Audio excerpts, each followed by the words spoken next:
Welcome to the final chapter of Cleopatra's story on Tied to History. In part 2, we saw how Cleopatra and Mark Antony's dreams of empire crumbled after their defeat at the Battle of Actium. Today we're uncovering the tragic end of their story and the legacy of Egypt's last pharaoh. Let's dive in. After their defeat at Actium, Cleopatra and Antony retreated to Alexandria, but Octavian was hot on their trail.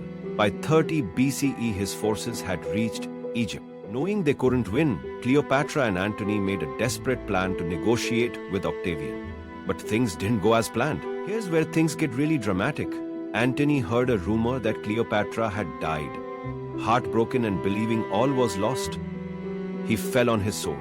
But the rumor wasn't true. Cleopatra was alive, and when she found Antony, he died in her arms. It was a tragic end to their epic love story. With Antony gone and Octavian closing in, Cleopatra knew her time was up, but she was determined not to be paraded through Rome as a prisoner. According to legend, she took her own life by allowing a venomous snake, an asp, to bite her. Whether it was an asp or something else, Cleopatra's death marked the end of an era.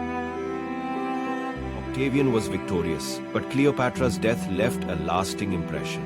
Egypt became a province of Rome, and the Ptolemaic dynasty was no more.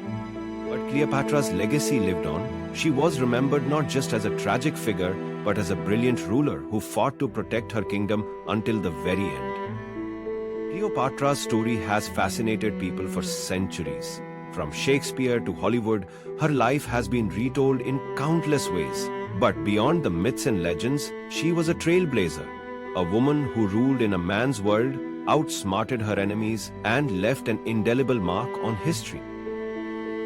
And that's the story of Cleopatra, the last pharaoh of Egypt. Thanks for joining us on this journey through history. If you enjoyed this series, don't forget to like, subscribe, and hit that notification bell for more fascinating stories from the past. Until next time, stay tied to history.